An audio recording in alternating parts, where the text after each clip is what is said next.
بەڵام لەو ڕۆژەدا خوای گەورە دەفەرمێ وينجي الله الذين اتقوا بمفازتهم لا يمسهم السوء ولا هم يحزنون ثم ننجي الذين اتقوا بەڵێ خوای گەورە بەڕەحم و فەزڵ و میهرەبانی خۆی ئەوانەی کە ئەهلی تەقوا بوون نەک ئەهلی گوناه ڕزگاریان دەکا و سەربەرز و سەرفرازیان دەکا یەک ناخۆشی و ناڕەحەتی ڕۆژی قیامەت نابینن چونکە تەقوایان کرد قولابی چی دڕکی چی عەزابی چی هیچ نابینن چونکە لە دنیادا خۆیان ناسی تەقوایان هەبوو گوناه و تاوانیان نەدەکرد خۆیان زۆر دەپاراست زیناکردن تەقوا نییە نوێژنەکردن تەقوا نییە سافیرەی تەقوا نییە خەڵکوشتن تەقوا نییە جوێندان تەقوا نییە غەیبەت تەقوا نییە بوختیان تەقوا نییە ئەمانە لە دۆزەخ نزدیکت ئەکەنەوە تەقوا ئەوەی لە خوا بترسی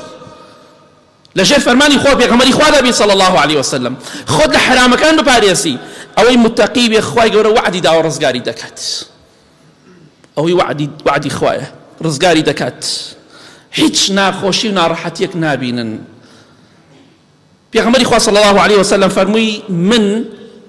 لەگەڵ ئومەتەکەمدا یەکەم پێغەمبەرێکم سەلامی خوای لەسەر بێ لەگەڵ ئومەتەکەمدا بەسەر پردی سیراتە تی ئەپەڕین ئێمە ئاخر ئومەتین بەڵام خوای گەورە دەفەرمێ ئێوە باشترین ئومەتن پێغەمبەری خوا فەرمێ صلی الله عليه وسلم من و ئومەتەکەم ئەی پێغەمبەری خوا صلی الله عليه وسلم بەخوا ئەگەر ئومەتەکەتە بینیت ئەبینی چەندێک خراپن ئەو کاتە دەزانی ئەی پێغەمبەری خوا صلی الله عليه وسلم کە کێسە گوێ لە دەنگی من نییە والله ئومەتەکەت هەر زۆر خراپ بوونە زۆر بەرباد بوونە ئەوەی کە لە بیریان نییە خوایە ئەوەی کە لە بیریان نییە شەریعەتی خوایە ئەوەی کە لە بیریان نییە قەبر و قیامەتە زۆر بەیان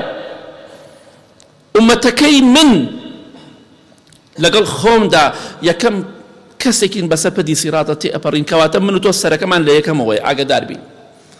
ئاگادار بین خۆمانی بۆ ئامادەکەین